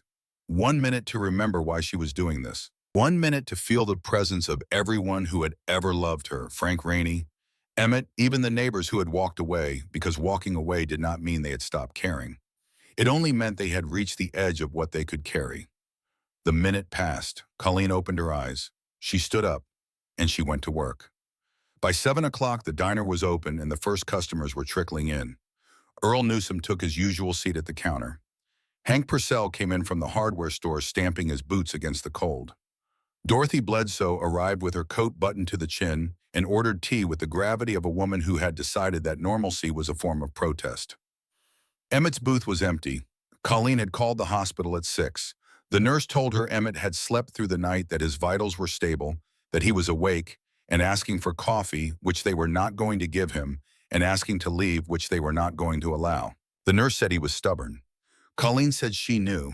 At 8:15, she looked at the empty booth and felt a hollow ache in her chest, the specific pain of seeing a space where someone should be and knowing they are not there because the world has been unkind to them. She poured a cup of black coffee anyway, walked it to the corner booth, and set it down on the table where Emmett always sat. She did not know why she did it. It was not rational. But it felt necessary, a way of saying that his place was held, that his absence was noticed, that the rituals they had built together over years of mornings were not so easily erased. The morning passed, 9 o'clock, 9:30, 10. The diner hummed with its usual sounds, the clink of silverware, the murmur of conversation, the sizzle of the grill. But beneath the surface, the air was tight. Colleen could feel it the way you feel the pressure change before a thunderstorm, a heaviness that has no visible source but presses against the skin and makes the hair on your arms stand up. At 10:15, the door opened. Cade Strickland walked in. He was not alone. Behind him came 4 men, each of them cut from the same rough cloth, broad and hard-eyed, and dressed in the uniform of men who made their living through intimidation. Dark jackets, heavy boots, expressions that dared anyone to hold their gaze for more than a second. They spread out through the diner the way water spreads across a floor, filling every gap, blocking every exit, their presence turning the small room into something that felt like a cage. The customers froze. Earl's hand stopped halfway to his coffee cup. Dorothy pressed herself into the corner of her booth. Hank stood up from his stool, took one look at the men by the door, and sat back down. Cade walked to the counter and placed both hands flat on the oak surface that Frank Mercer had sanded smooth with his own palms 25 years ago. He looked at Colleen, and in his eyes there was something that had not been there before. Not just arrogance, not just menace. There was anger now, real anger, the kind that comes from having your authority challenged by someone you consider beneath your notice. "Friday," he said, "4,500, plus the interest I've been generous enough not to charge until now. Call it an even 6,000. And Colleen, before you say whatever brave little speech you've been rehearsing, let me tell you something. Pearl's kiosk was a warning. What comes next is not a warning. What comes next is a lesson, and lessons cost more than warnings." The diner was silent. Every eye in the room was on Colleen. She could feel the weight of those gazes, the fear in them, the hope in them, the desperate need for someone to do something, to say something, to be the person they were all too afraid to be. Colleen did not step back. She did not look away. She reached beneath the counter, and for a moment, every man in the room tensed, because men like Cade Strickland live in a world where reaching for something hidden means reaching for a weapon. But what Colleen pulled out was not a weapon. It was a folder. Manila thick, held together with a rubber band. She set it on the counter between her hands and Cade's hands, and she looked him in the eye, and her voice when she spoke was the steadiest it had ever been. This is a copy of a filing made yesterday with the Montana State Attorney General's office. It contains documentation of your extortion operation on Maple Street. Dates, amounts, names of victims, and signed statements from multiple business owners. It also contains camera footage from 5 locations on this block, showing you and your associates engaged in acts of intimidation, property destruction, and verbal threats against elderly residents. She paused. Let the words settle. There are 4 copies of this file. One is with the Attorney General. One is with a retired prosecutor named Douglas Whitmore. One is in a safe deposit box at the First National Bank on Grant Street, and one is right here in front of you. She pushed the folder toward him just slightly, the way you might push a chess piece forward on a board. You can have this one. Consider it a courtesy, so you know exactly what they have on you. The room had gone so quiet that Colleen could hear the coffee maker dripping behind her each drop, hitting the glass carafe with the precision of a metronome. Cade stared at the folder. His jaw worked. His hands, still flat on the counter, curled slowly into fists. You think a piece of paper is going to stop me? His voice was low, but it had lost the smooth control it usually carried. There was gravel in it now, the sound of a man who was feeling for the first time in a long time the ground shift beneath his feet. It's not a piece of paper, Colleen said. It's a paper trail, and paper trails don't burn as easily as flower kiosks. Something flashed in Cade's eyes. Not fear, not yet, but the precursor to fear, the recognition that the situation had changed in a way he had not anticipated and could not undo with volume or violence. He had come here expecting a frightened woman behind a counter. He had found something else entirely. He opened his mouth to speak, and that was when the sound began. It started low, a distant rumble that could have been thunder if the sky had not been clear. But it grew steadily, relentlessly, the way an avalanche grows, a deep mechanical roar that shook the windows of the diner and vibrated through the floor and up through the legs of every stool and chair and table in the room. It was a sound that anyone who had ever lived near a highway or a rally or a biker bar would recognize instantly. Engines, dozens of them. Harley-Davidsons, their exhaust notes layered on top of each other in a chorus of controlled fury that filled the street outside like a living thing. Every head in the diner turned toward the windows. Through the glass, they could see them coming down Maple Street in a formation as tight and deliberate as a military convoy. 15 motorcycles, chrome and black, their riders sitting upright in the saddles with the posture of men who had been riding together for so long that they moved as a single organism. The morning light caught on their handlebars, in the studs of their leather vests, in the polished surfaces of their helmets, and the whole procession gleamed like something forged in a furnace and set loose upon the world. They pulled up in front of the diner and cut their engines simultaneously, the sudden silence as loud as the roar that had preceded it. For a moment, nothing moved. The riders sat on their ox, their boots planted on the asphalt, their faces unreadable behind dark glasses and weathered expressions. The insignia on their vests was visible, even through the diner windows, the winged skull, the arched letters, the name that had been synonymous with a certain kind of American mythology for over half a century. Hell's Angels. The door of the diner opened and a man walked in. He was tall, taller than Cade Strickland by 2 inches, though he carried his height with a looseness that made it seem like even more. His beard was thick and streaked with gray, and it gave him the appearance of a man who had stopped caring about appearances a long time ago, and had paradoxically become more imposing because of it.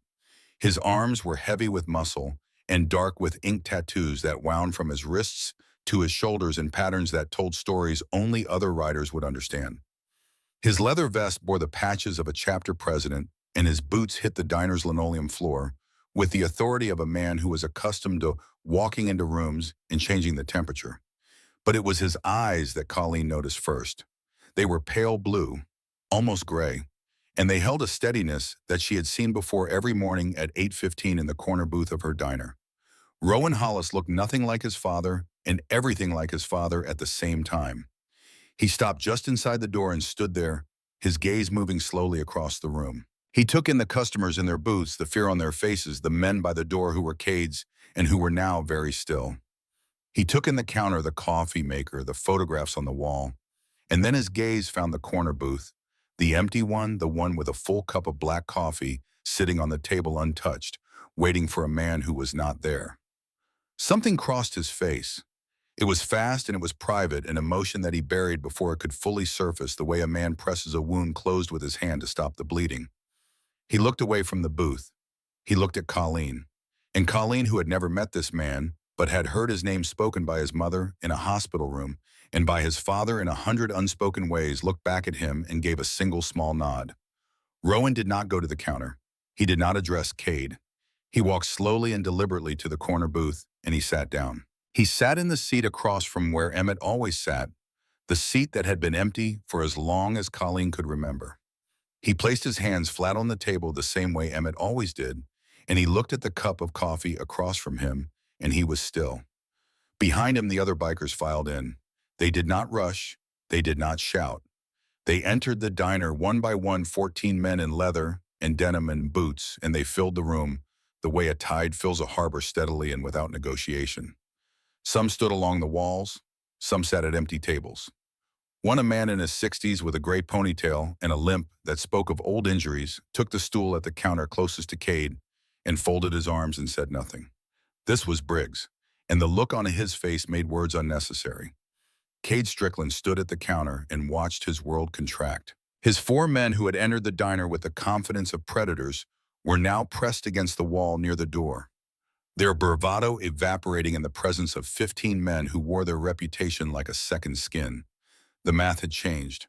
The room had changed. Everything had changed. Rowan sat in the booth for a long moment. Then he stood. He walked to the counter with the unhurried pace of a man who had all the time in the world and intended to use exactly as much of it as he needed.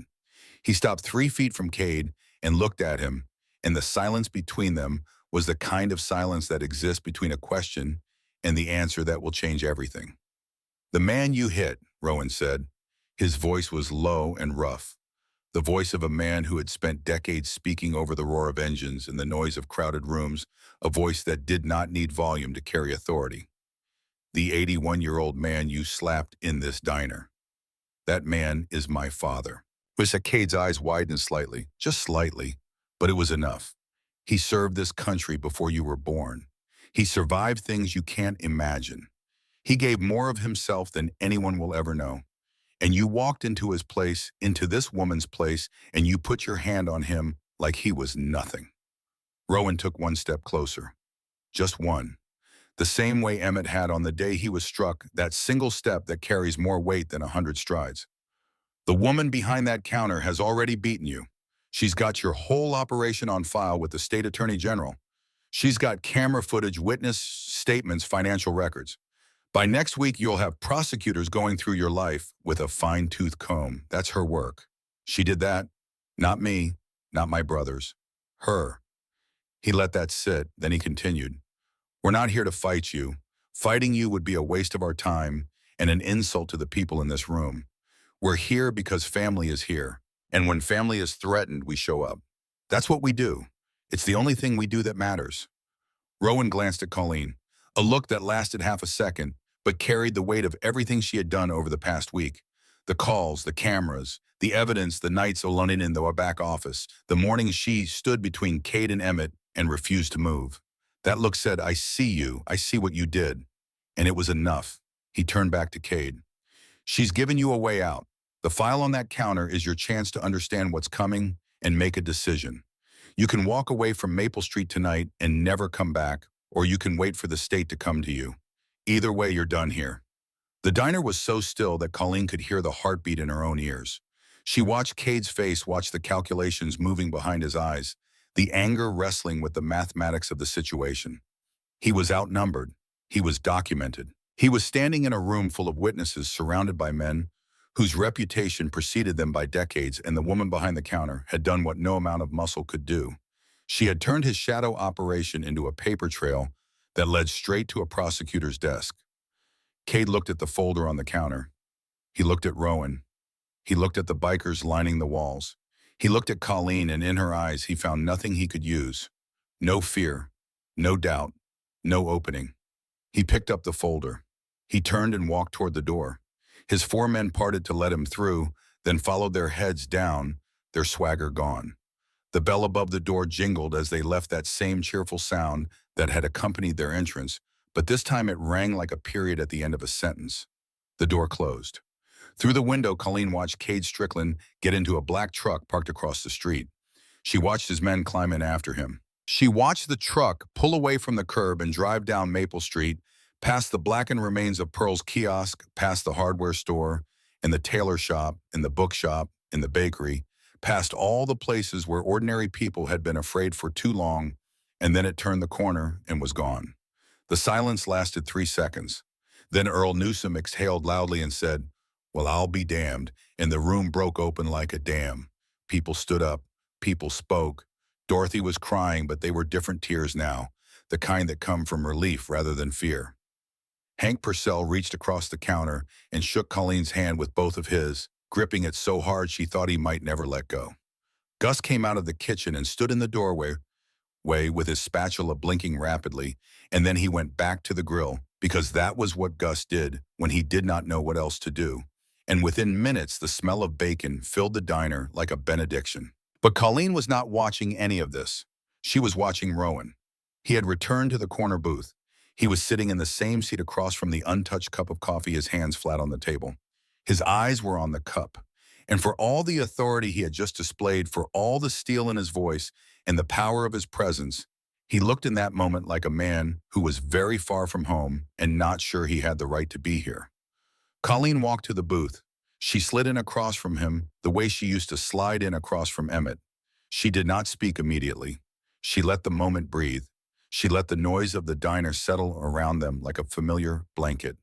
Then she reached into the pocket of her apron and pulled out the small leather-bound notebook. Emmett's notebook, the one she had taken from his shirt pocket in the hospital room. She set it on the table between them, the rubber bands still holding it together, the pages still thick with 22 years of words that had never been spoken aloud. "These are the originals," she said. "I sent you photographs, but these are the real ones. Every letter he wrote to you, every week for 22 years. He kept them in his shirt pocket close to his heart every single day." Rowan stared at the notebook. His hands, which had been flat on the table, curled slowly, not into fists the way Cade's had, into something gentler, something that was trying to hold itself together. "He never sent them," Rowan said. His voice was barely above a whisper. "No, he never did. He was too proud and too afraid that you wouldn't read them." Rowan reached for the notebook. He picked it up the way a man picks up something fragile, something that might break if handled without care. He slipped off the rubber band and opened the first page, and Colleen watched his eyes move across his father's handwriting, the small, neat letters slanting to the right, the words that had been written at a kitchen table in an empty house by a man who could not say "I love you" out loud, but could write it 1,000 times in the dark. "Dear son." Rowan read.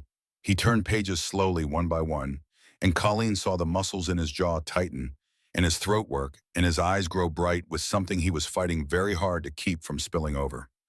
She let him read. She did not rush him.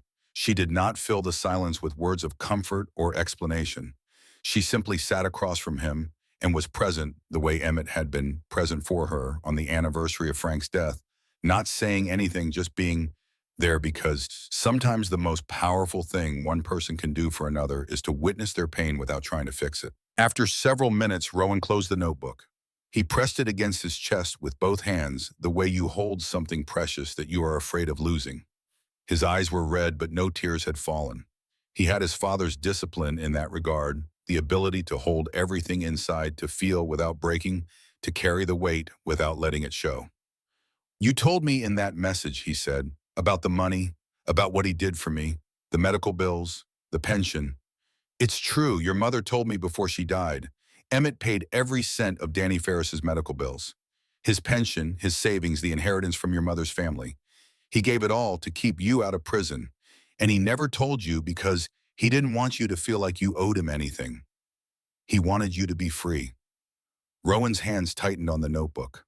"I thought he threw me out because he was ashamed of me. He was never ashamed of you. He was afraid for you. And he didn't know how to be afraid for someone without it looking like disapproval. That was his failure. But it was a failure of language, Rowan, not of love." The words hung in the air between them. Rowan looked down at the notebook at his father's handwriting, visible through the worn leather cover, and for a long moment he said nothing. Then he looked up at Colleen, and his eyes, those pale blue eyes that were so much like Emmett's that it made her chest ache, held a question. Is he going to be all right? The doctors say he needs rest. His heart is weak, but it's still beating. He's at Ridgewood General Room 214. He doesn't know you're here. Rowan nodded slowly. He slid out of the booth and stood. He was a big man, broad and tall, and marked by decades of a life lived hard and fast, but standing there in the Maple Street diner, with his father's letters pressed against his chest, he looked like what he was. A son. A 55-year-old son who had missed 22 years of mornings and who was about to walk into a hospital room and see his father for the first time since the night he rode away on a Harley and thought he was leaving forever. He looked at Colleen. Thank you, he said, for calling me, for sending the letters, for keeping the promise you made to my mother. Your mother was my best friend, and your father is the closest thing I have to family. I didn't do it for thanks. I did it because it was right. Rowan held her gaze for a moment longer. Then he turned and walked toward the door. Briggs stood up from his stool and followed without a word. Several of the other bikers moved to join them, but Rowan raised a hand, a single gesture that stopped them in their tracks. Stay here, he said. Watch the diner. Watch the block. I need to do this alone. He walked out. Through the window, Colleen watched him cross the sidewalk, swing a leg over his Harley, and ride east toward the hospital, the notebook tucked inside his vest, close to his heart, in the same place where Emmett had carried it every day for 22 years. Colleen stood behind the counter and watched until the sound of his engine faded into the distance.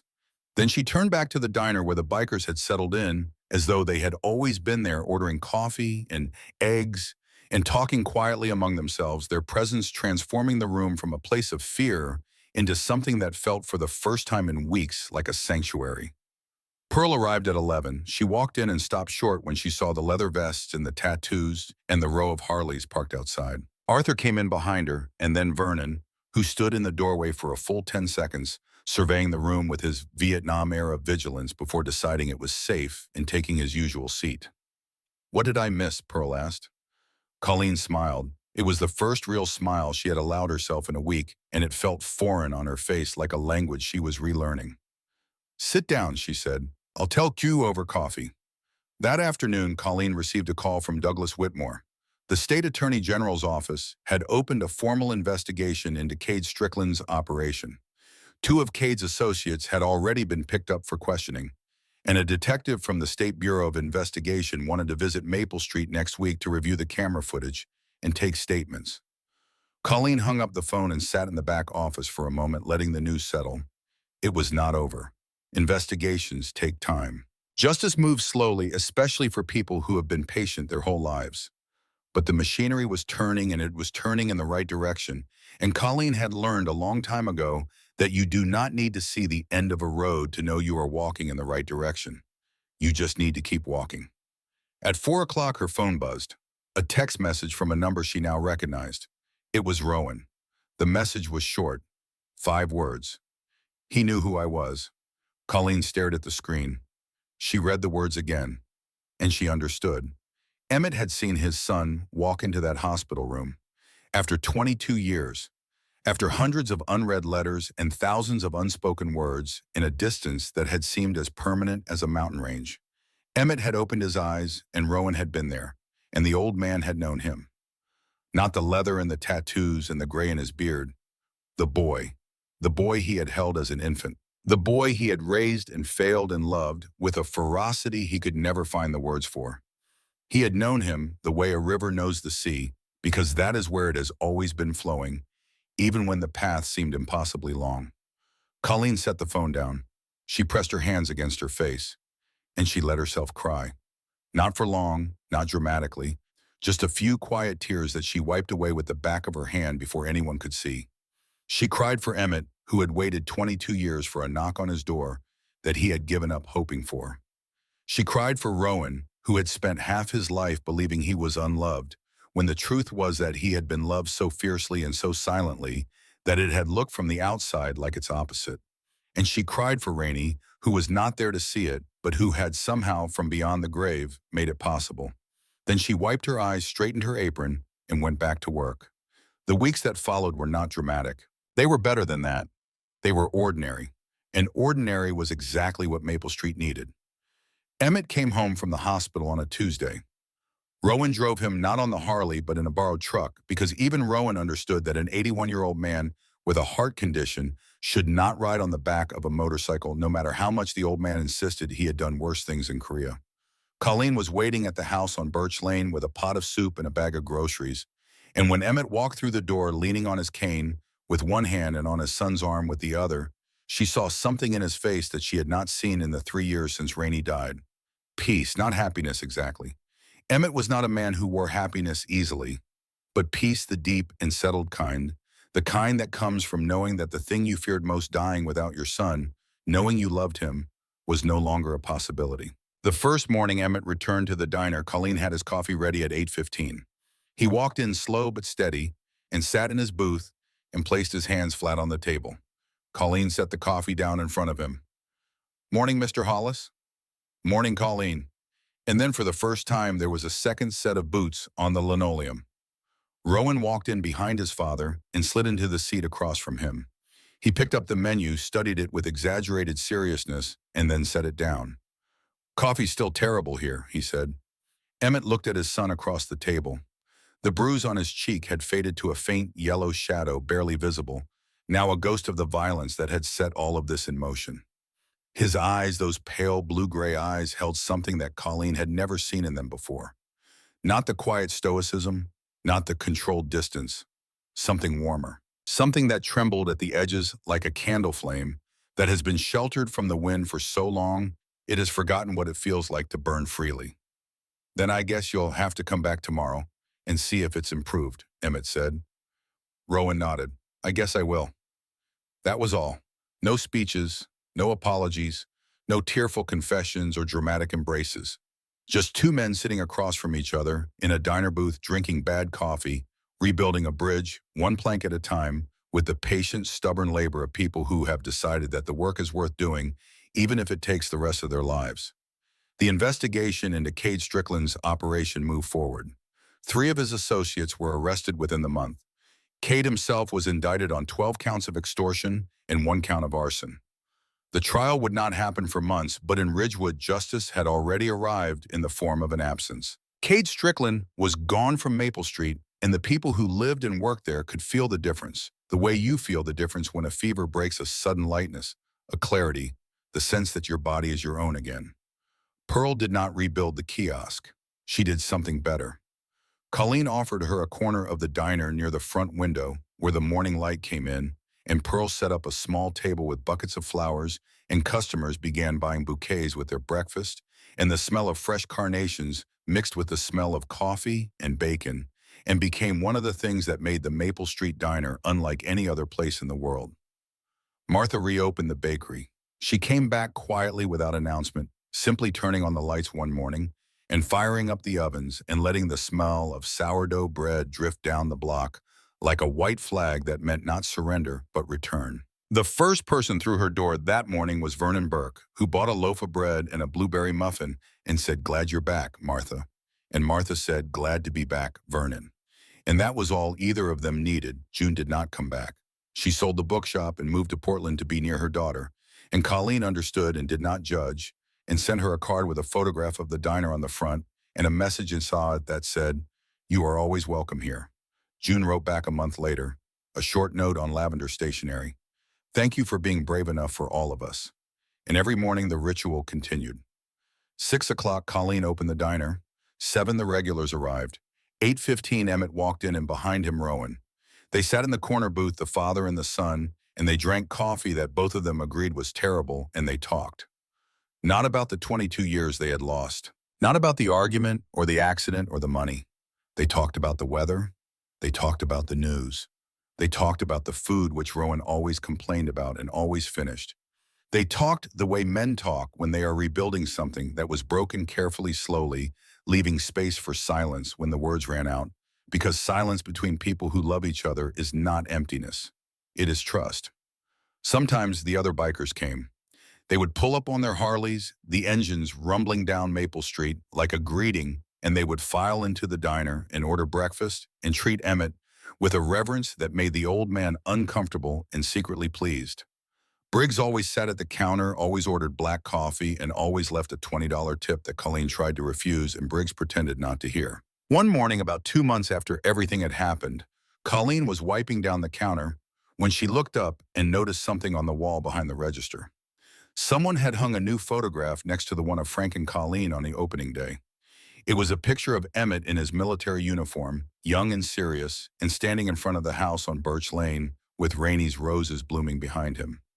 Colleen did not know who had put it there. She looked at Rowan, who was sitting in the booth with his father, and Rowan looked back at her with an expression that gave away nothing and everything at the same time. She left the photograph where it was. A week later, she added one more. A picture that Briggs had taken on his phone and printed at the drugstore of the row of Harleys parked outside the diner on that Friday morning, chrome catching the light, the riders visible through the window, the Maple Street Diner sign hanging above it all like a banner over a place that had been fought for and held. 3 photographs on the wall, a young couple on opening day, a young soldier in front of a garden, a row of motorcycles in the morning sun, past, present, and the bridge between them. On a cold November evening, after the last customer had left and the dishes were done and the grill was off, Colleen stood alone in the diner. The lights were low. The street outside was quiet. She walked to the corner booth and sat down, not in Emmett's seat and not in Rowan's, but on the edge the way a visitor sits, and she looked at the table where 2 men had found each other again after 22 years of silence. She thought about Frank, about the counter he had built with his hands, about the life they had imagined together, the children. They never had the future that had ended on a kitchen floor with a half-finished cup of coffee. She thought about Rainey, about the promise, about the afternoon on the porch when a dying woman had asked her to carry a message across a distance that seemed impossible. She thought about Emmett, who had written letters every week for 22 years and never once had the courage to mail them. And she thought about Rowan, who had ridden away from everything he knew and spent half his life believing a lie about his own father, and who was now sitting in a diner booth every morning, drinking bad coffee slowly and stubbornly, learning how to be a son again. She had not saved anyone. That was not what had happened. Emmett had saved himself by standing up. Rowan had saved himself by coming back. The neighbors had saved themselves by choosing in their own time and in their own way to stop being afraid. What Colleen had done was simpler and harder than saving. She had held the center. She had been the place where people came when they needed to be reminded that they were not alone. She had been the diner. She smiled at that thought. The diner, 25 years of eggs and coffee and conversations and grief and laughter and small daily kindnesses that added up over time to something that looked a lot like love. She stood up. She put the chairs on the tables. She turned off the coffee maker. She wiped down the counter one last time, running her hand along the oak surface the way she always did, feeling the smoothness that Frank had created, the wood that had been touched by 1,000 hands over 1,000 mornings. Then she turned off the lights, locked the door, and stepped out onto Maple Street. The night was cold and clear. The stars were sharp above the rooftops. The leaves had mostly fallen now, and the trees stood bare against the sky like hands reaching upward. Down the block, the bakery was dark, the tailor shop was dark, Vernon's watch repair was dark. But they were there. They were still standing. And in the morning, their lights would come on again, one by one, the way they always had. Colleen pulled her coat tighter and began walking home.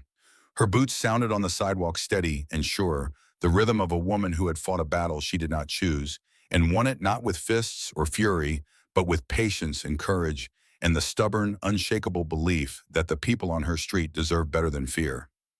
Behind her, the Maple Street Diner stood in the darkness, its windows reflecting the streetlights, the faded sign above the door just visible in the amber glow. Inside, on the wall behind the register, 3 photographs hung side by side, a young couple, a young soldier, a row of motorcycles, and tomorrow morning at 6 o'clock the lights would come on, and the coffee would brew, and at 8:15 an old man and his son would walk through the door and sit in the corner booth and begin again the way people do when they have been given a second chance and are wise enough to take it.